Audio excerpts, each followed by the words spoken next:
online right now, then I'd love to help you through that journey as well. To all the staff from Speakers Institute, you guys have been really supportive and really, really lovely and encouraging.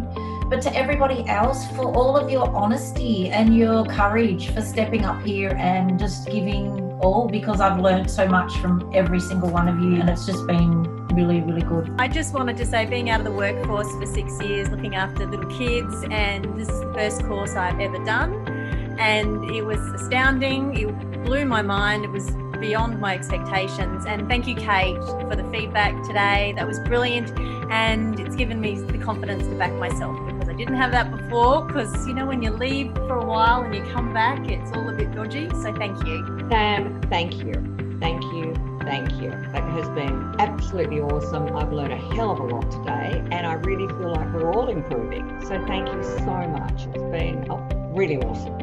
I wish everyone all the best on the course. I think it was a wonderful course. And Sam, you've created an amazing business, but I also want to congratulate the people you've got working underneath you, because it wouldn't be that great if you didn't have all this wonderful resource. And I congratulate them for supporting you. It's excellent. I'd actually just like to thank Sam and the team so much for everything you've done, but I'd really like to thank everybody else.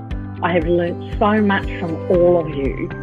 It's just been so exhilarating. I'm so excited for each and every one of you, because it's just, the growth in such a short space of time has been phenomenal. So thank you all very, very much. So I want to say, look, I've forever been doing courses and programs. I've probably spent over $350,000 in my life. This was worth every cent. I'm very, very impressed with the level of knowledge of the coaches. And they just kept offering gold nugget after gold nugget. Definitely was worth every minute as well. So thanks. Hi guys, I just wanted to say my work relies on face-to-face workshops, speaking at conferences around the world. So investing in this course is really about looking to the future. So it's really an investment in the long term. It's been a really, really professionally put together course. So commendations all round to all of you.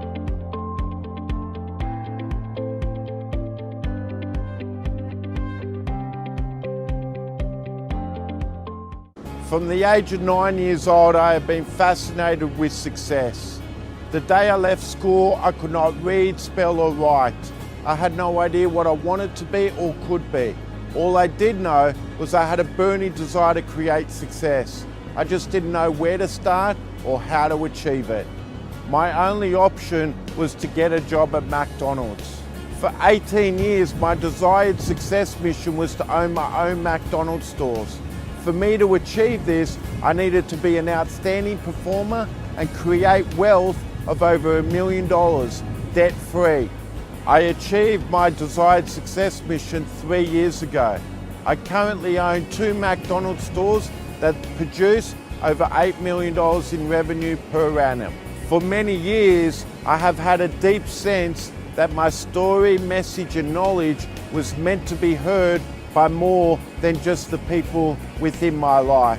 I knew I had to find the right person to help me achieve this mission. Sam showed me the power of stories, the ability to be more vulnerable, and most of all, how to systemize 20 years of leadership, business, and success knowledge. If you have a story, message, or knowledge that you want to share and add value to people, Sam is your man.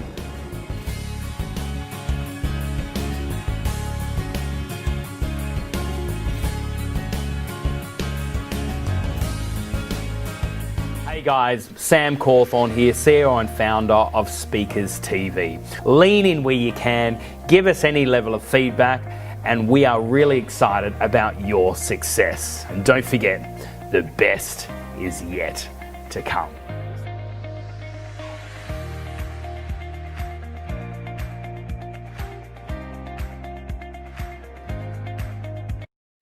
I was running a very successful wedding photography and videography company, and it was quite good being a creative and spending every single weekend with people who commit themselves to one another. It was amazing. although I knew there was something more that I wanted to do with my life. And being a part of the Speakers Institute has really been able to assist me in my growth, given me the skills and the tools to really be able to deliver my message to the best that I possibly can, so that I can truly affect so many more lives than what I ever truly felt possible. So many more people now in this world of social media where we are connected, but we are so far from being ever connected than ever before. So with the Speakers Institute and where they're going, I'm going to be with them every step of the way and being a part of this tribe going forward, because it's truly a place where we are in that room because we have one common thing, is that we want to serve and contribute to humanity, and we have a message to serve people with and to contribute and make the world a better place. So what's ahead for me is being a facilitator and an international speaker, because there are so many people who need my message.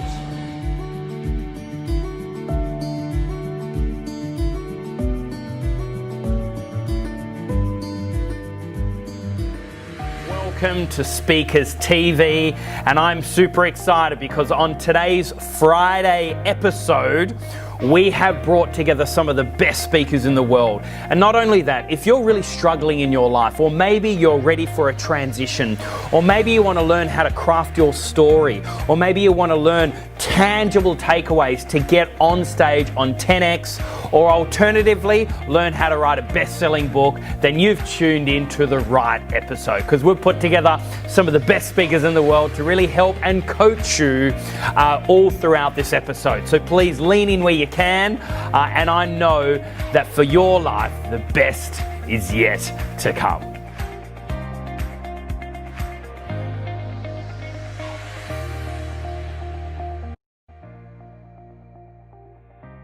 Okay, so I've been doing a little bit of research on our next speaker because I actually had never heard of him before.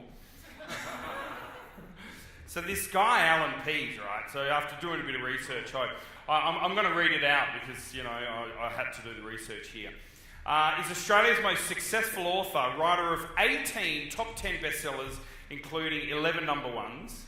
With co-author Barbara, their books are in 55 languages. Now get this, have sold over 30 million copies.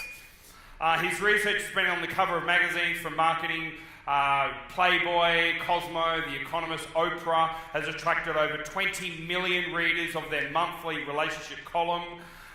Together, Barbara and Allan have appeared on international TV shows like CNN, Bloomberg, History Channel, BBC Science, National Geographic, The Late Show, Good Morning America, and David Letterman. How cool is that? He has been speaking for 46 years, presented to over 5,000 seminars and keynotes in over 72 countries. Official Pease books, training products, fees, consultancies, loyalties, royalties, and services have grossed over $760 million. So many other awards here, as you can see here. So, ladies and gentlemen, please welcome husband to Barbara, parent of 6 children and grandfather of 8, lead guitarist and piano player for the rock band The Coasters, the very exhausted Allan Pease! I like that. It's just the way I wrote it. That was absolutely spot on, Sam. So thank you. Good afternoon. Still good morning. How are you? Hold your right hand in front in handshaking position like this. Let's do a quick exercise just to see how you come across to people who meet you for the first time. I'm going to ask you to shake hands with someone sitting beside you. Pick anybody, shake hands as if you're meeting for the first time, and keep pumping till I ask you to stop, and then we're going to freeze it. Do it now. Pick anybody and pump it. Go on, pump it, pump it, pump it. Keep it pumping. Freeze it, don't move, hold it, just lock everything. Do not move. Freeze it together. Now listen carefully. The person whose hand's most on top here saying, I'll be the boss for the rest of the day. So hands up and just go here. Okay, stop holding hands. Interesting questions when I was waiting outside before from some of you guys, from the staff. I said to the staff, which I do, whenever you go to a hotel, you go and talk to the staff who are serving, and you say, what's the group like? Because they know. They'll get out the back and say, oh, they're a bunch of mongrels, they're good, there. But they tell you, so what's just on the spirit? What are they like? And this woman said, friendly. They're really friendly. I think that's a good word. What do you reckon? I didn't realise how friendly till I went to the men's toilet just before. Now, being in the speaking business as long as I've been in so many places, there is nothing that has not happened to me. Good, bad, and every other way. I've been arrested 3 times, I've been beaten up by the police twice in the Middle East. So there's nothing that hasn't happened to me over this time. I'll share some of these things with you as we go on. I went out to the men's toilets before, ladies, there's 6 cubicles at the back, and there's nobody out there, I'm just making sure everything's in the right place. And the end cubicle had the door locked, and I could see some shoes under there, just me and the shoes. I don't know whether it was one of you blokes, but me and the shoes. And it's dead quiet. So this voice came out of the toilet, the voice said, "How are you?" I got a question for the men, you're in a public toilet in a public place, a voice from behind you, and the toilet just said in a very deep voice, "How are you?" So I was raise your hand if you were about to leave that toilet, raise your hand. Well, I did what 22% of you blokes did, I didn't leave, I stood there and pretended I wasn't there. The voice dropped down and he said, "How are you?" I said, "Good." He said, "So what are you up to?" "What are we up to? I'm in a public toilet. What's this guy want?" He said, "You're free for lunch." I thought, okay, Mardi Gras was on last night, hang on a second. This is what's going through my head. I said, "Look, if it's in your business, I'm going to a conference." And it was very still in that toilet. His voice dropped down, he said, "I'll have to ring you back." I said, "Go outside and get real echo." Now, these stories I tell you today are true stories. If I'm making anything up, I'll let you know at the end. Otherwise, they're true stories. And being a speaker, let me just test who you are. How many of you get most of your income from standing up in front of people talking? Who does that? Full time. Okay. Who gets part-time income from standing up in front of people? Okay. Who wants to stand in front of people and get just paid to do that? Everyone. Okay. This is the right session for you, for sure. But I'm going to talk about how you do that. And somebody said to me before, "What's some of the worst things that have happened?" Oh, there's so many of these things. One day I got on stage, I got dressed in the dark as I did this morning. I got on stage one day, I had one brown shoe, one blue shoe. Today, I brought 2 left shoes. First time ever. So that's why I'm wearing sand shoes for the woman who asked me that question. I want 2 left shoes. Now let me give you a pen picture history of me. What I'm going to do in this session, I'm going to tackle this very differently what I might normally do. I'm going to talk with you as I would with an audience as a speaker with what I do. And then I'm going to talk with you as speakers and potential speakers as to why I'm doing that or how you would get to that point. Does that make sense? Yeah. I'm going to do it both ways. Now, someone said, how do you know when you're ready to be a full-time professional speaker? When someone says, "What's your fee?" then you know you're ready. If someone hasn't said to you, "What's your fee?" well, no one's asking or thinking that you're a professional speaker. So when someone says, "So what's your fee?" what's your answer? 5,000. Oh, we're going to get a budget of $1,500. Any other answer? Someone said, "What's your fee?" But you've got to have an answer when someone asks that question. You don't want to fumble and drop the ball. Your answer is, "Talk with my agent." That's your answer. Because highly paid professionals have an agent. Now, the agent might be your husband or wife or partner, who knows? If not, go home and appoint them. You are now my agent. Talk with my agent. Because as professional speakers in training, you don't want to talk fees with potential clients. You don't do that. That's for other people behind the scenes to do all that. And other people selling you are going to get a far better deal for you than you're ever going to do for yourself. Because we are the worst salespeople of ourselves. Yes or no? Yes. Yeah, we just can't sell ourselves. So somebody says to me, "What's your fee?" I said, "Check with my agent." I put them on to Barbara. And she's my agent. She's like if I say there's a rabbit in that bush over there, she goes there, she gets that rabbit, she comes back with a deal. I wouldn't have thought, I wouldn't imagine, I probably would have talked myself around because we're bad salespeople of ourselves. So let me give you a pen picture background history of me so you know where I'm coming from. I come from a small country town, southwestern Victoria. A little place called Lawn, down the south coast. 880 people live there. You know Lawn? Who knows Lawn? They're a great spot. I used to do with the fire brigade. Some of you are probably squirted on a Saturday night on New Year's Eve with the hose. 810 people had there for about 20 years when I was a kid there. And population never changed. And the saying was every time a baby's born, a man leaves town in Lawn. So they didn't have to change the sign. So a small country town. I lived in a housing commission. if housing conditions, that's overseas called state housing. We never had anything, nothing. Now, I didn't know that we didn't have anything because I was a kid. When you're a kid, you don't know. You only know when you're an adult, when you look back at your past life and you go, oh, holy cow, was I there? I didn't know at the time, just a kid. It doesn't matter where you're raised as a kid, as long as you're happy, it's all good. And my father was a Southwestern Victorian representative for the Eagle Star Insurance Company. And back in those days, and go back now to the early 1950s, there was no such things as credit cards and nobody paid by cheque. So when they paid premiums for insurance, they would have what was called a collector agent. That collector would go around the district and collect premiums every quarter, every half year, a year. And that's how they used to prospect for new business. They'd knock on the door, they'd pick strategic times that they'd knock on the door, so maybe the husband's home or the neighbours are in on the weekends. They'd always go out because you get to meet new people while you're collecting premiums, and that was their main source of business. And so my dad would take me with him after school. So here I'm a 5-year-old, I'm going out with my dad. Because when you got a kid, you get in. I was a sales prop. Now, there was always women answering the door, and he was a young, handsome bloke in his 20s, so he took me. So gave him a great chance of getting in, a yes to get in.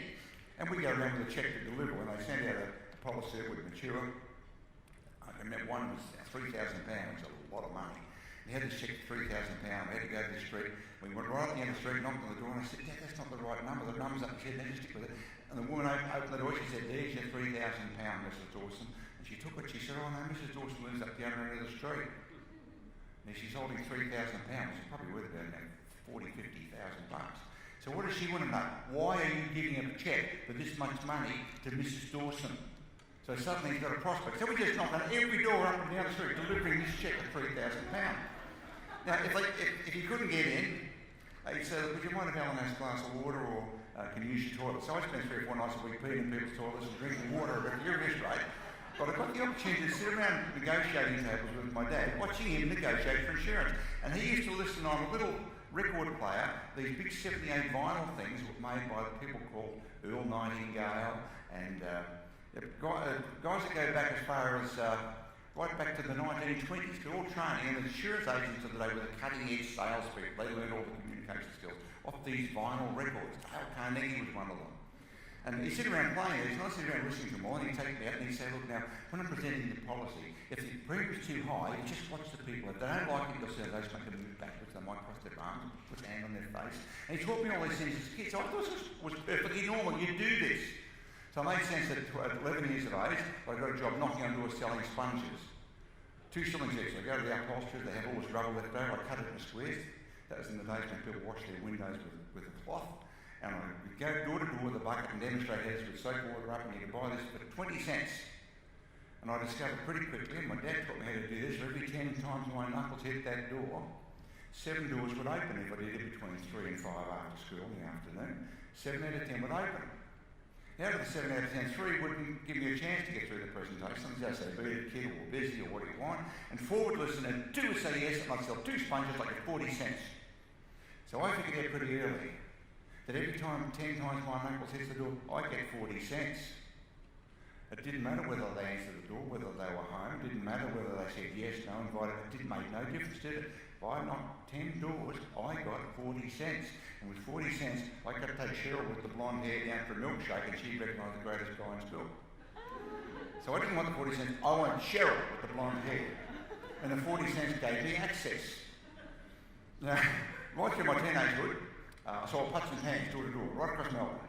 I moved to Melbourne as a kid, and I sold pots. I was the king of pots and pans in Australia, and making lots of money. It was terrific fun. Playing law of averages, numbers of averages. How many times you knock on the door, and how much you end up. And that's the bottom line with you too. It's the same thing. If people don't know you, you've got to knock doors. Someone says, drop dead, go away. No, we booked, no, never heard of you, and blah, blah, blah, blah, blah. Won't call you back. Doesn't matter. It's all, there's a statistic there somewhere. If you knock enough doors, you're going to get a yes. So the question was, so when did you decide to be a professional speaker?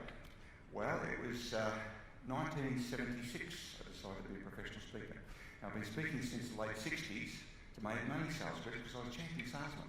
And so the people stand and talk about how you sell, how you present, and I talk about that. It was really popular and a big part of that. Because remember, the late 60s, early 70s, salesmen weren't just about all men. You never saw women back in those days.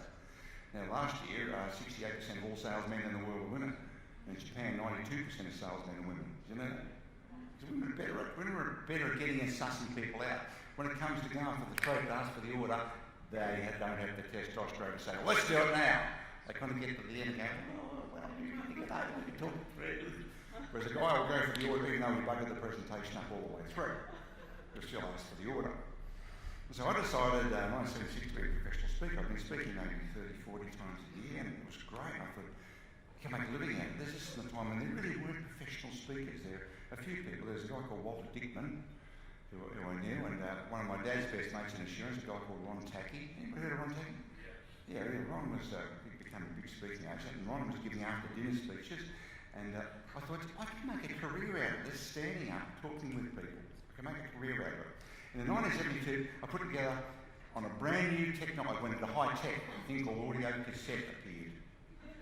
And on this audio cassette, you could have all this data, 2 hours on this little spinning thing, and I recorded a 4-pack, which was manufactured, was sold for $72. They got a Sony player with it, because no one had a cassette player, never seen such a thing.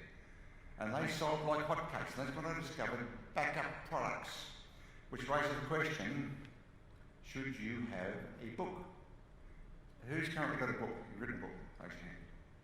Who's got a secret ambition to write a book? How long is this going to be a secret? How long has it been a secret? When are you going to write this book? Why are you procrastinating, sitting in this meeting, saying, yeah, I've got a secret ambition? Write the thing. Yeah, but what's the hardest part? Hardest part is the first line. Now, every one of my books have written 18 bestsellers and 11 number ones. I'll tell you why. I decided only to write number ones. I decided to write number ones. I've had 11 in a row. How do you do that? It's a technique to it. I'll explain it to you shortly.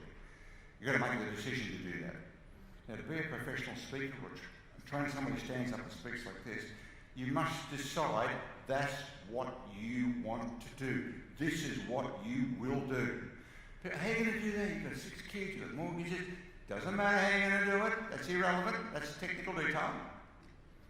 This is what you will do. Does that make sense? You decide the what and not the how.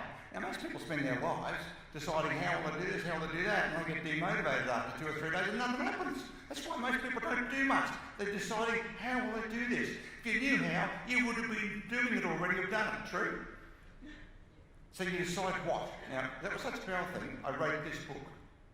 I'll tell you a little bit more about this later, called The Answer. Number 1 in Japan right now. Big market, Japan, 130 million people. Hit number 11 in Germany on his first time out. Now, they're in 55 languages. Why are they in 55 languages? Decided to write for every language. How do you do that? Every time you write a sentence, you say, now, can this be translated into this language? Can it be put into Afrikaans? Can it go into Icelandic? Can it go... Is somebody sitting over there in China reading this, do they get it? And if they don't, change it or leave it out. So I only write something in every... Because money in books is horizontal, not vertical. If you can do horizontal and vertical, that's all better. Horizontal and vertical, only write things that can be translated everywhere, otherwise you'd be stuck in your own market. Make sense? So, we did books in 2 ways. One is in the Southern Hemisphere for 40 years, we self-published. Why did you self-publish? That was a smart move. No, I couldn't get a publisher to publish it. I'm walking around this thing called body language. Nobody ever heard of it, never heard of me. I'm like 24 years of age. And they said, no, never heard of you, mate, never heard of the subject. Is this about sex? What's it about? And nobody would publish it. Closed market back in the 70s. And then I discovered there were people called distributors. They'd have a courier truck and they'd go and drop the bookshops.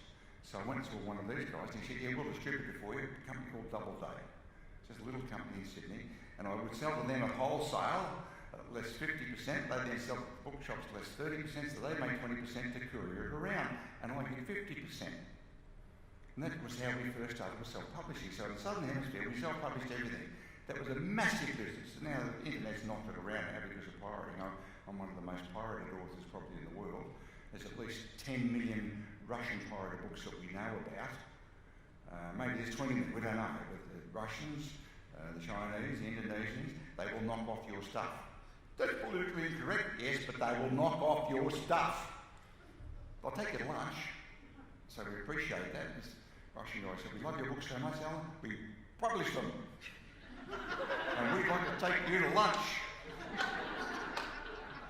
Now, I spent 3 months of the year in Russia. I've been there since before communism.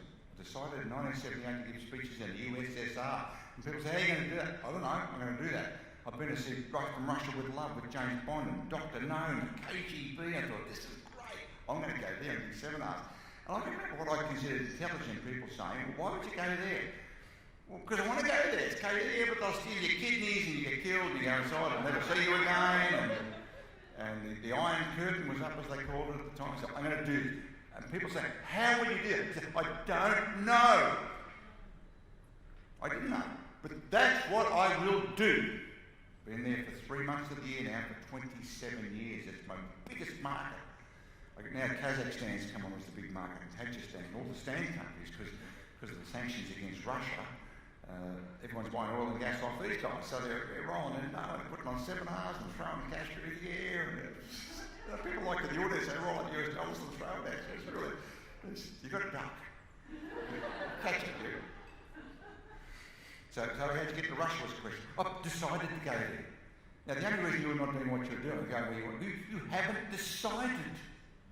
You make a decision. This is what I will do. I'm going to write a book about this. Well, how are you going to do that, Alan? You failed English at school, you never was much good in class. I don't know what I'm going to do. But that's what I'm going to do. The minute you decide the what, the how appears. Which is what the answer's about. I'm going to talk a little bit about that too. I'm going to show you the speaker what I might do. If you've got any questions or things, we're going to be here during the lunch too, by all means. So just ask me about it. I'll tell you about it. Everything you think that you might want to do in speaking, I think I've probably done all of it in 48 years. And that was back in the days when there was just me and as Walter Dickman, he wouldn't talk to me. He was an old guy, like he's 40-something. So I remember. Walter's been there about 20 years now. So this is what some of the things, I use slides a lot like this. And someone said to me, when you're going to talk about being funny, do you have to be funny as a stand-up speaker? No, only if you want to get paid a lot, that's all. But you don't have to be a funny person, because if you're not funny yourself, you can have funny stuff. So you've just got to put a slide up, and that's funny. So you don't actually have to be funny yourself. Now, I work on being both, having both funny slides. So when I'm talking about relationships, these are the sort of slides that I'll use. And it doesn't matter, it wouldn't matter what nationality I'm showing this to, and I've got the slide in it's translated in every language. Everybody laughs. But you don't have to say what it is. Everybody knows what this is. Now, a large part of what I've done since the 70s or since the 60s is talking about how you suss people out, which I learned from the 1950s from my dad. And in 1976, that became a book I just called The Language of the Customer's Body, and it was too big for the book, so we cut all the words out and just called it Body Language. That's where it started. And I got on television with a guy called Mike Walsh. They had this new show in 1977 called the Midday Show. And I'll tell you how you get on TV in a sec too. There's a golden rule of speaking and writing books. There's 3 rules. You abide by these 3 rules, you're going to be a star. Rule number 1, do not wait to be discovered. Bang on doors. Do not wait to be discovered. You get in there and you sell yourself like hell. Rule number 2, sell yourself like hell. Number 3, sell yourself like hell. They're the 3 rules. If you do those things, everything else will work out. Now, I'm going to talk about these 3 books in particular, because these are 3 big ones, but the answer's booming at the moment. That's new. Every 10 years I reinvent myself. New subject, new ideas, new markets, and go around the world. The book's good for 5 or 6 years if you're any good at it. Body Language has been going 41 years. 41 years since that book came out. I've only rewritten it twice in that time, just updated it. And I mean, listen, actually, it's the biggest seller. I sold 13 million of that. That sold in 2 years. That was a fabulous book, as you can imagine. Yeah, go on, like it's fine. I don't care that's saying that, but I'm going to tell you how that book was written. That was the first book in our #1 series when we decided only to write #1 books. You see, up until that book, I'd written 4 books. Body Language, which was a world success, #1 everywhere. I knew it was going to be big, but I couldn't have imagined how big it went. The follow-up to that Talk Language, that was #1 everywhere, but that followed up on the strength of the first one. Everybody just bought the second one. Now, the next 2 books, one was called How to Remember Names, Faces and Lists. And every person who talks will say, I must have that book, because I'm no good with names. How many of you agree that you should read a book on how to remember people's names and faces and lists? Okay, but how many of you went out and bought a book on that? Nobody does. You will agree, yeah, I should have it. And if I'm here talking about that, you'll say, give me that book. But you will not go to a bookstore online or physically and say, I must have a book and I remember. You just don't do it. But I wrote that book because I knew you should have it and you agreed, but it was a hard sell. We sold 200,000 copies. That was a lot of books, but it was a hard sell. We flogged it to death in the media to get people to go and buy it. Then I wrote a book called How to Write Emails, Letters and Faxes to get people to say yes. When you've got only words, how do you get people to say yes? Because I've been writing copy in the 80s for American Express. All the junk mail you used to get if you're like, someone's come up to me. So we put out a book on that, and everybody agreed, who agrees you should have a book on how to write emails, letters and faxes to get everybody to say yes? But you don't go and buy a book on it. You might have to trip into a course on it, or hear a speaker, but you don't go and buy a book, but you should have it. So we decided after that to only write books that people really wanted. Rather than write books we reckon you should have, and you'll agree you should have, we're going to write books that you want. How to make $1 million by the end of next month. Who'd buy that? I haven't written that, but if it was out there, if it was for sale, I'm sure a lot of you guys would go and buy that book. How to get more power, love and sex beyond your wildest dreams. Who'd be interested in something like that? Everybody! So we decided that any of our books people would knock us over in a rush to get hold of rather than what you should really have. Does that make sense? That was a massive turning point. I'll explain shortly why we made that massive turning point. Okay, now we're talking about human communication. These are some of the slides I might use. Depending on, you've got to pick your audience. You wouldn't show this in Asia because they get a bit embarrassed about this. But it's an interesting slide because there's a law being broken and most people, particularly men, cannot pick what law is being broken. What law is being broken? Is she not wearing a helmet? No, there's no helmet. It's clearly it's a breach of law. No helmet on her head. So that sets the audience up for, are you seeing the detail of what's happening in a circumstance, or are you transfixed on what you actually saw? So for example, when you see this, are you looking at a happy couple with the baby into the scene to see that there might be other hidden messages in there that maybe the average person can't see? See, so I don't have to personally be funny. I can put up stuff that you think is funny and you'll discover the answer yourself. Okay, you just met this couple. What's the first thing you notice about him? Okay, raise your hand if you saw the spinach in the tooth. You cannot get your eyes off that spinach. You look at the guy, you're making assumptions because he's dirty. You won't go to his teeth. You haven't noticed he's only got one ear. So a slide like this demonstrates that you're probably missing the big picture of what's happening around you while you're focusing on little stuff. Same with this one here. Met this couple. So you can't stop looking at the guy's teeth. She's got 6 fingers on her left hand. Nobody notices these things. This guy's standing outside your office. You've got a two-way mirror. You're looking at the guy outside. You don't know who he is. He's just asked for you by name. Wants to see you. And you're making assumptions and assessments about who the guy is, because that's how you're going to behave with him, how you're going to treat him. What's his job, do you think? What do you think he does? Yeah, something to do with finance, computers. It could be a model. Probably from a capital city because he's wearing a suit and tie. Probably more likely to be down Melbourne way because it's a grey one. And that's a Melbourne type suit. You wouldn't see that in Brisbane. He's definitely not from Cairns. Who would give him a fair hearing for a couple of minutes? Raise your hand. Yeah, okay, so you're happy with him. What if we change his appearance? Let's just put one thing. Let's add a glove. What's his job? He's a hitman. He's got a hitman. Yeah, he's a chauffeur. He's a chauffeur. He's going to drive you out the back and put one behind your ear. And so, the minute we put the glove on, you're making assumptions about what's this guy about. So when you're dealing with him, you're standing further back, you're giving him less eye contact, you're more sceptical of what he's saying, and you're more cautious about it. All we did was put a glove on him. Like, what emotion are you getting here? Who said love? Who says love? What sort of love life have you got at home? That's love. Holy cow. Laura gets that. Okay, aggression. Who sees aggression or anger? Raise your hand. Okay, let's change it. Let's put a hand in. We just changed it there at love. You're a whole different thing. So all we do is by changing one thing, and I'll use these slides to demonstrate, like rather than explaining to someone what I'm going to say, articulating with language, I can use these things which gives the clear picture of what's going to happen next. What's going through his mind? What's an interesting one? Body language is an outward reflection of your emotional condition. So it's showing what you're feeling. So whatever feelings and emotion you have is likely to be reflected in gestures, movements, postures, expressions and so on. So the art of reading body language is very simply, you're reading a person's emotional condition. Then you look at the context under which it's happening and the circumstances in which you see it, and it allows you, when you're good at this, to figure out what could be going through their mind. That's pretty much how it works. We know that women are 2 to 3 times better at doing this than men face to face. Reason for that we now understand. Having babies don't speak. We give birth to useless babies. First 2 years they crap and vomit, that's all they do, they can't speak.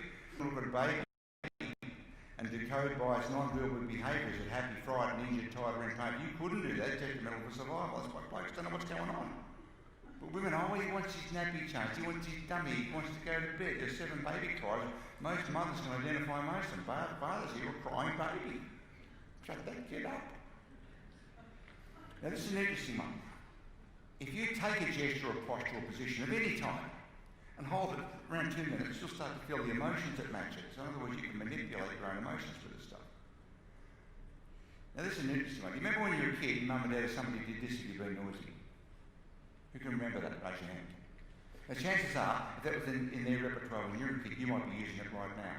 In this room, at this table. So you're sitting around the table, someone's giving their opinion of something, and you don't agree. You've got a contrary opinion, in fact. But you don't want to say anything, because maybe you don't know him so well, maybe it's not appropriate, so you just sit there and listen to your opinion. And you're physically shutting yourself up.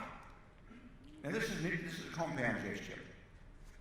This is a combination that's like he's praying, but both fingers pressed against the lips. Okay, try it. Just do this. Just hold it for a second, just get a feeling. What's going through your mind? You've done it on purpose. What are you now thinking? Yeah, oh, please shut up. Help me. Please help me. Save me. God, help me. It's a combination gesture. First, a combination of praying. Now, if you're raised in a family where praying was part of that repertoire, you might still be praying as an adult. I saw it recently at Tamworth when I went in to check into this hotel. It was late at night. Not many cars in the car park. They say, you know, you're going to get an upgrade. So I go to the reception desk and the gal's there fumbling around with it all. And there are a lot of churches in the main streets in Tamworth. And so I said, look, what sort of room can you offer? You go, I'd like to get something better. And she goes, well, what do you think? And she started doing this. So that tells me she's been raised in a family where praying is part of it. I don't do this. I wasn't raised in a family where praying was part of it. So she started it. Then I immediately talked about the churches and how, and she's a member of the local Catholic church and she's on the committee. And now so she gives me the penthouse. So I'm and I picked it up for that she did this and I picked it up. Make sense? Now, I'm trained, I might have missed that. Wouldn't have been known that she did that. I don't do it, but she did. And it gave me a raft of information and a path to go down to win her over because she buys me. She can upgrade it, which she did. Now that's the Monica Lewinsky inquest, that one. And I got these next slides from Cosmopolitan magazine. They sent me those. That's David Beckham doing it in Los Angeles at a Lakers match. And they're all women there, and women are better at sussing this stuff out, and that's why you guys shouldn't lie to women to their face.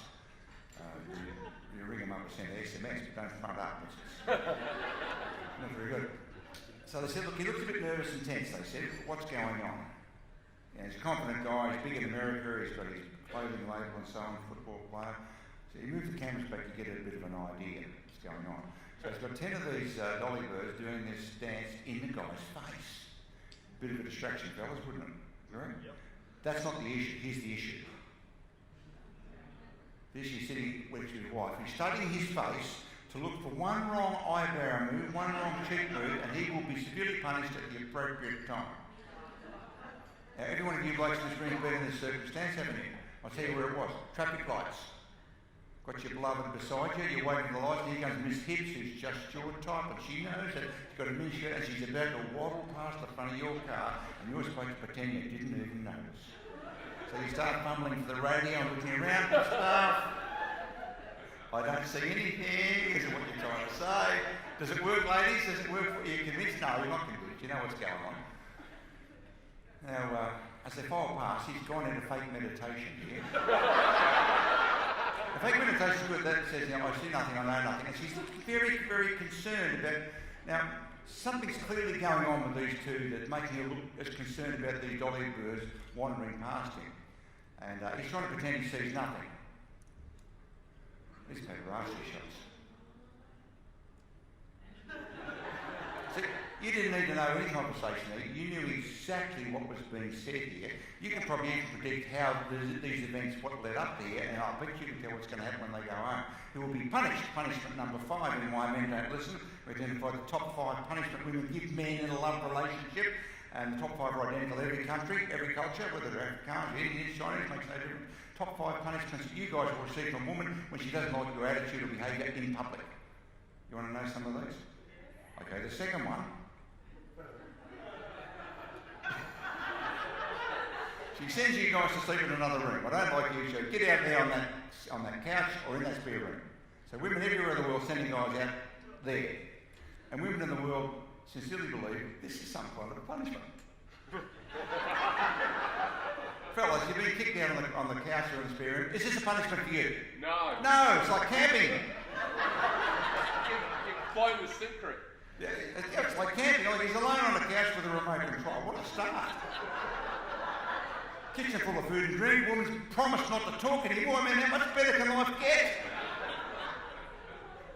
Ladies, if you're sent on the couch, for you, that's a punishment you don't like. It for us, it's a bonanza, camping. You want to punish the guy, make him sit down on a chair and discuss his feelings. I'm not doing that. So let's talk a little bit about the ants. This is my favourite hot current topic. It's a departure in many ways from what I've done in the past, but it's my 5th decade reinvention. And every 10 years I've reinvent with a new topic under the same general umbrella.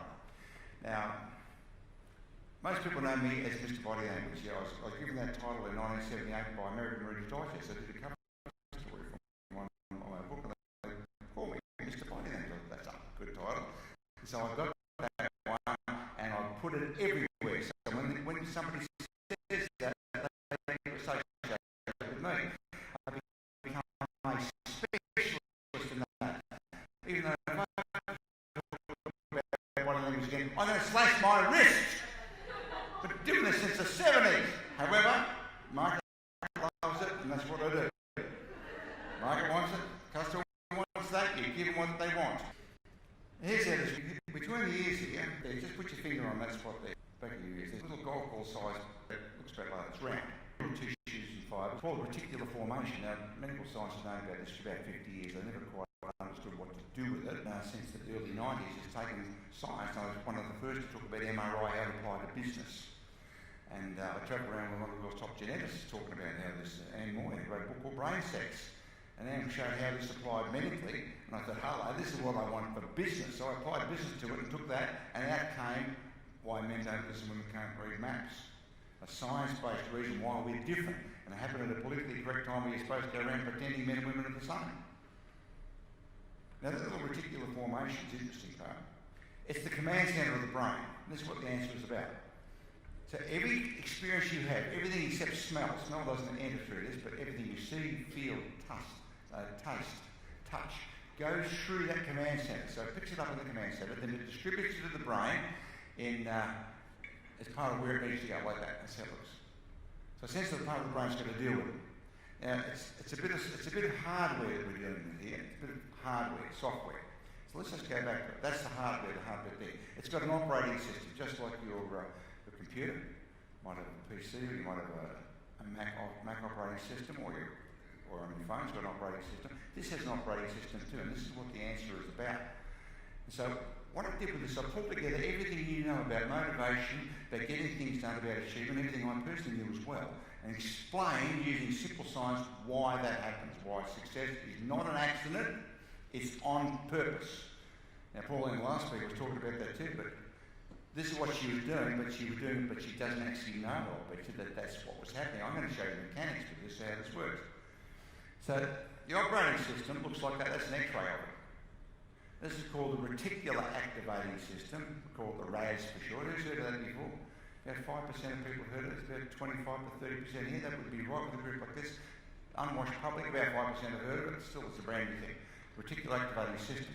But where it comes from, it's coming from there. It's coming from the bit of hardware.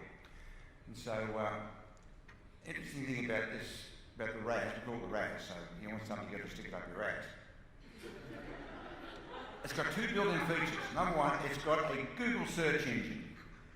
So whatever clear instruction you put in there, it'll search data for it.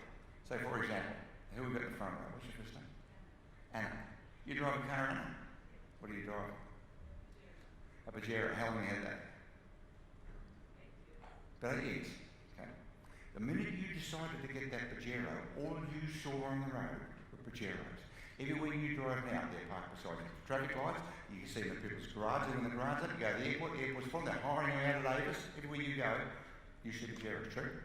Whatever car you drive, everywhere you go, you reckon every second Joker's got one. Who's had that experience? Okay, what if you're driving? Are there more drivers driving your car after you decide to get it than before you decided? No. All that happened was you put a clear picture into your RAS and then the Google engine in there searched for details about it.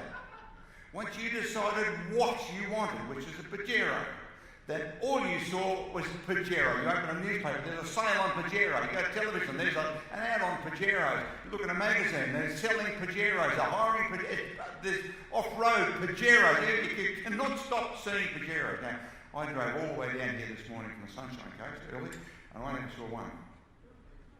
Does that mean there wasn't any between here and there? I must have passed thousands of cars. I never saw one. You know what I saw? Every second driver's got a Lexus. Every second driver. The place is full of the damn things. Lexus everywhere. When you decide what you're going to do with your car, that's all you see. And this is, in simple terms, how this works.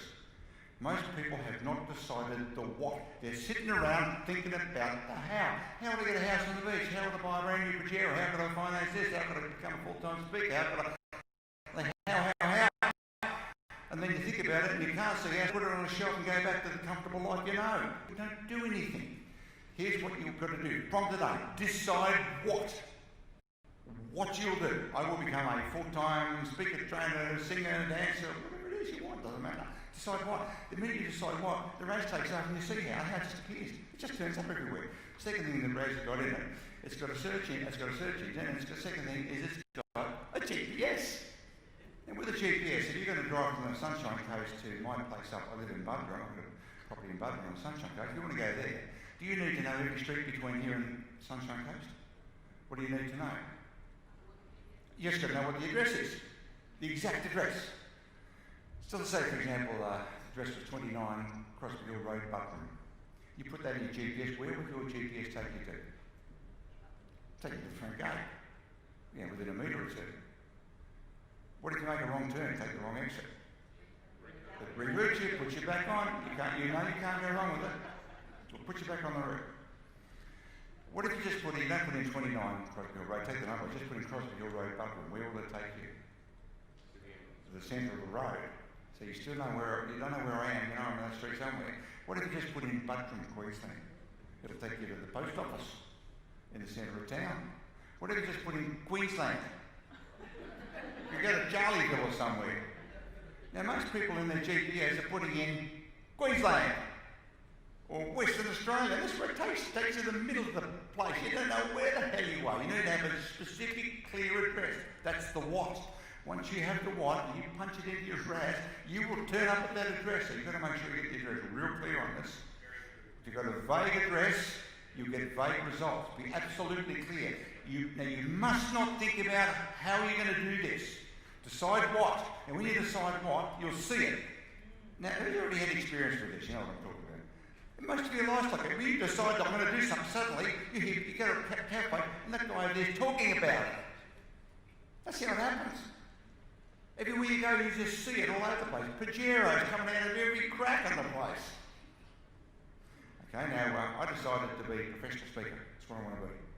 How are you going to do that now? There's no such thing. People say, what do you do? I'm a professional speaker. They say, like the Sony ones with the subwoofers and things. What do you think I was? A professional speaker. So no, you stand up and talk. Oh, you're a talker. Well, yeah, okay. Oh, you're a talker for money. Yeah. Well, how much do you charge? Check with my agent. Tell me anybody what to charge. Check with my agent. I'm the worst salesman of me. I am. I've done this all my life. This is all I know. But I'm still the worst salesman of me. I'm a salesman. I'm a sucker for another salesman. I really am. I send her to Barbara and she's got the guillotine. It's a soft guillotine in the Velvet Club, but it's very sharp. Now, should you have a book?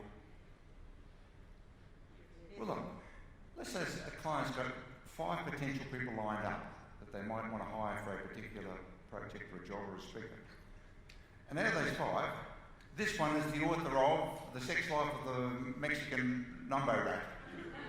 And the others aren't the author of anything. Who gets the job? The author of The Sex Life of the African Mumbo Jack. It doesn't matter if it's very relevant. If one's an author and you're not, and everything else is equal, the person with the book gets the job. That's how it works. Now, the book doesn't have to be any good.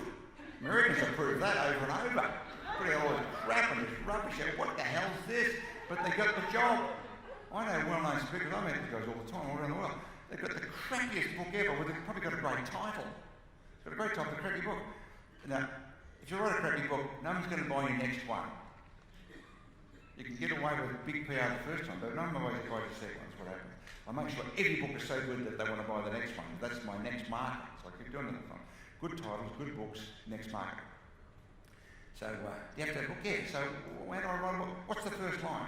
First line of every one of my books, the very first line of every book. Why I mean down this, the first line was. And it's every single book. See, the hardest bit is getting a bit of paper and starting. Now, I now key on my books. Sometimes I'll handwrite, but keying, there's reasons why. I explain in the answer why it's better to handwrite than key. The first line of every book that you write should be, once upon a time. Because you know that line, don't you? You've heard that since you were a kid. You sit down with a piece of paper and write once upon a time, and then it'll just appear. Once you've decided, I'm going to write a book, I'm going to be a best-selling author, not just write a book, I'm going to be a best-selling author. If you don't say that, you will not be unless it's an accident. The 32nd man and their dogs producing stuff at such a furious rate now. And when I say best-selling author, I'm talking about a real best, not an Amazon best-selling author. I'm talking about a Times, New York Times, London Times best-selling author. I've done 11 of those. That's a real one. You know what? No, you know, because they bring semi-truckloads of money and throw it on your lawn. That's how you know. Which the boyfriend has commission, I think that's really cool. It took me 20 years to work out what to do with it. I didn't know. I still find myself, like when I was a kid, we used to have, when you put butter on the toast, you have to scrape the extra butter off, it's too much to put it back in the container. I still find myself now pushing 70 years of age, still doing those things. I have to say, Ellen, you don't have to put the butter. I'm a vegetarian, I don't do butter. I don't have to put the butter back. Okay, so once upon a time, men and women lived together in harmony and respected each other and their natural abilities. That's the first line. Now, I think now I've moved into page 3, so the final copy might have moved around a bit. But everyone in a book, once upon a time, that's where you start. You decide to be not an author, a best-selling author. Go for broke here. If you don't make that specification, your brain won't find the ways of becoming a best-selling author. Make sense? You'll just be an author. It's still good, because if you're an author, the other 4 aren't, you get the job. That's how it works. Okay, now, being an author establishes you as an expert. Because you wrote a book. By the time you've written writing a book about a subject, if you're not an expert at the start, you're going to be at the end. Because it forces you to become an authority on that, just like a journalist. Most journalists are experts on lots of subjects because they're forced to research in-depth information to find out about it. So now you've got people. How many books do I have to have? You only need 3 products to be a professional full-time speaker. 3. You need a book that establishes your credibility as an expert in that field. Your book, when you write it, starts off with once upon a time, and then you write it and you say, well, the Icelandics understand this, will the Chinese get this, will the Muslims understand this, will the Afrikaners get it? If it doesn't, modify it, change it so whoever's reading it, because you want to go horizontal. Because it's a good book, you'll sell it horizontal in 55 languages, I think 190 something countries, whatever, got 100 countries. But it's good because Southern Hemisphere, we made lots of money on self-published books. We don't do that anymore. I gave that business up. The publishing industry's changed altogether. I don't want to be there now. I'd rather play rock and roll for the coasters. That's what I do, lead guitar. I'd rather do that and be publishing. And in the Northern Hemisphere, we sold the rights. Now, on that subject, when you're selling the rights of your books, here's why most authors of music, I'm in the music business too, I run our own Halifax studios, and we do the voice, and we're one of the biggest recording studios, we do all the rock bands, and we did the Bee Gees, we do all these guys, we play with these guys. And the reason it's important to understand how the publishing industry works, both with music and books, every book has a series of up to 7 rights. Soft cover rights, big book quarter-size rights, hardback rights, little book rights, e-book rights, audio book rights, etc. And they're all separate contracts. They're all the same thing. When somebody signs you up for your book, they think you're a dummy, you wouldn't know. They sign you up for the whole lot, so you hand over because you're so excited to get published. No. Check with your agent. Don't do this. I've seen people who have bestsellers have made tons of money for people and they never got a cent. I go on TV with best-selling authors around the world. Some have got the bloody arse out of their trousers. They've got no money. Authors don't make money. Who makes money? Publishers and distributors and retailers. Authors get this much. Not much. So the key is if you self-publish something, you get the whole lot. You get retail, you get publishers, distribution rights, you get the printing rights, you get the author rights, you get everything.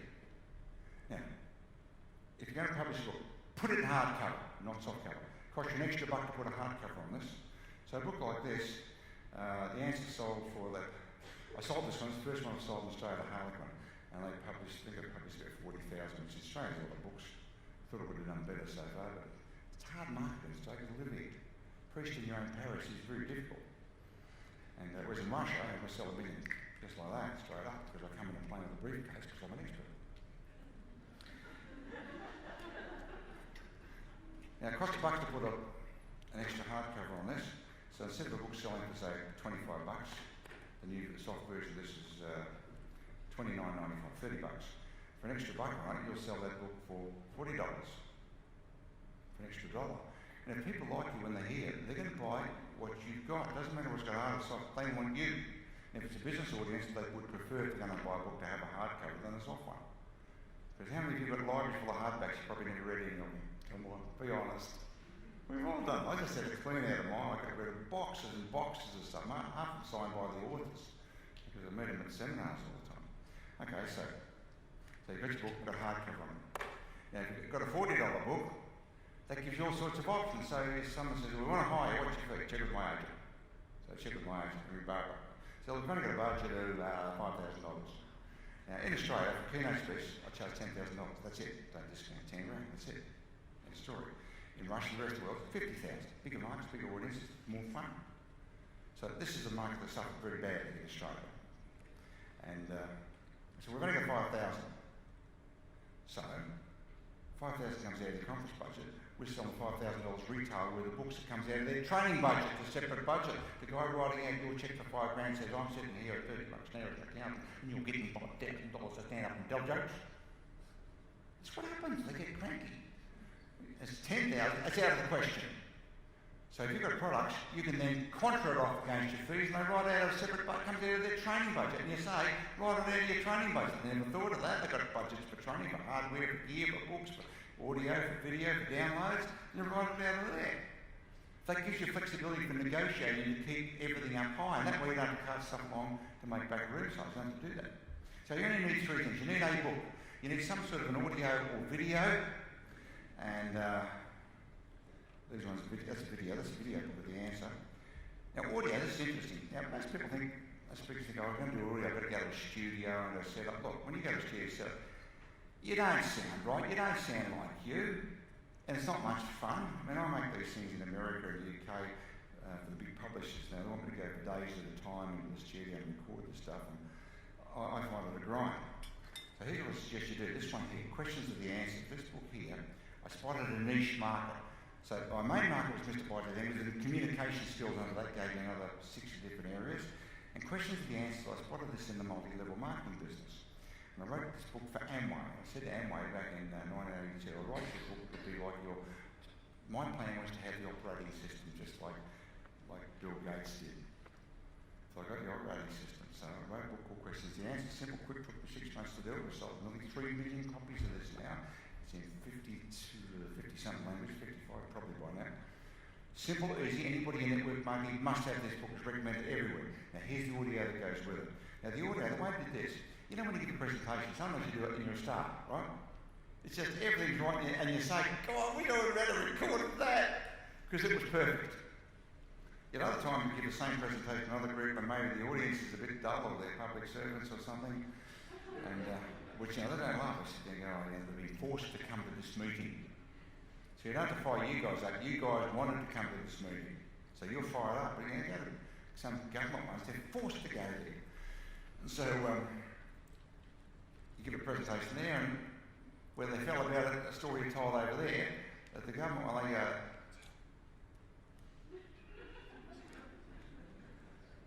who understands what I'm talking about here? So record everything.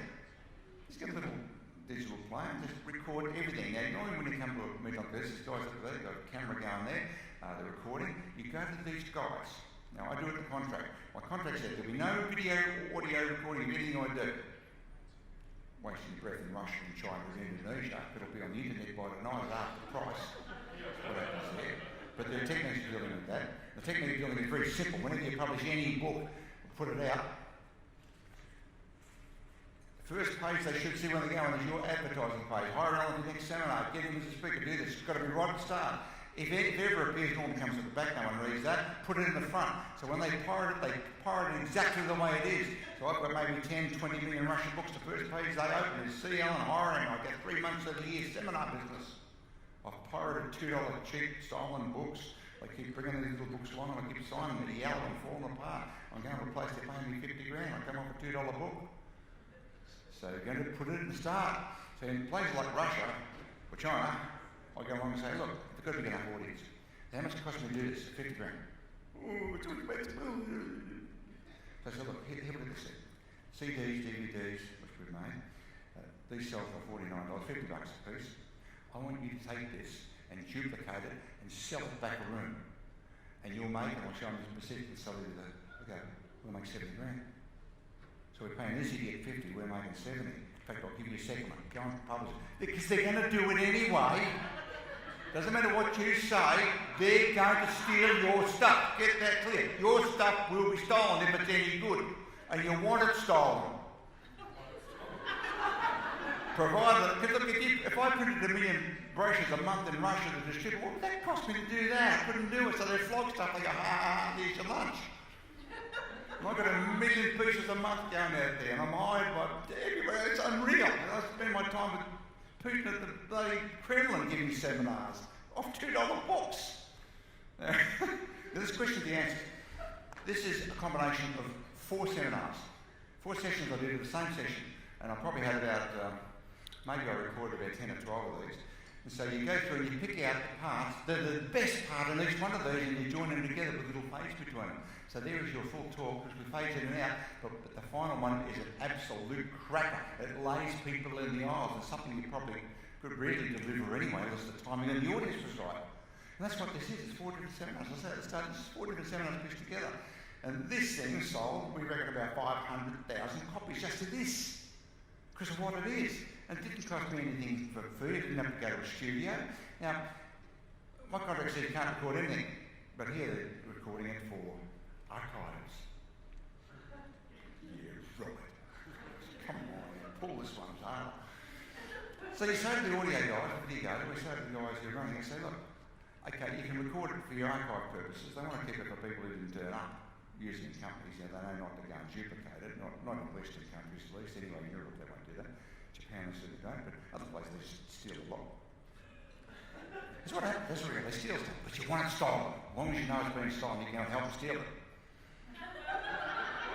And they send a truckload of money around putting it in front. Terrific stuff. And so you say, look, I'd like a master copy. And these guys have no problem. That means they just plug your machine into their gear, you get a video copy of that, and you've got everything you've ever done. You go to pick the eyes out, you make products out of that that are live, and each one has the highlights of the best of you. The best of you. Make sense? That way you put out just great stuff, and people, it's good stuff. At the end of it, you're selling yourself again, so they want more. If they like it the first time, they want more. Okay, now, how are we going so far? Okay? Yeah, okay. So someone calls, this is a question, I'll walk you through this. Now, I don't use notes, but I'm going to show what this is, because I've never talked about this stuff before. So someone's called, 1/3 of my business comes off agents worldwide. I'll do about 70 meetings this year. I've been in 73 countries, I'll do 20 countries a year on average. With the answer this year, that's going to ramp up dramatically, particularly Japan's gone crazy, so Japan will be a big part of the market. Russia is coming back online, they're becoming good again. The sanctions have failed, sanctions Russia didn't work. They tried to starve them out, but they just resourced everything, and they starved out all the supplies, so Australians don't sell beef there anymore, and the French don't sell their cheese and wine. The Russians are buying it off the Chileans and off the South Americans and off the Chinese. They're buying everywhere else. They've resourced it all, so the economy's going well over there. And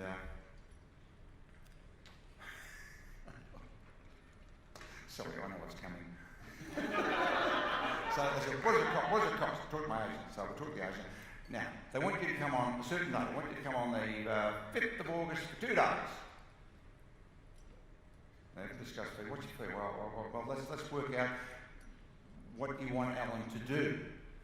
So we want to get engagement to find out who this client is and can we make him well up him as a long-term repetitive client. What do you want to do? We want to do this, want to speak there, talk to these people, and go to this lunch and stand up, and I'll tell you what they want you to do. And how much does it cost? Okay, well, we're still got to work this out. Let's see if he's available first. So now they check my diary, and I am not available. If you're available, your price goes down. So, maybe I'm just sitting on the beach that day, who knows? But Barbara says, okay, 5th of August.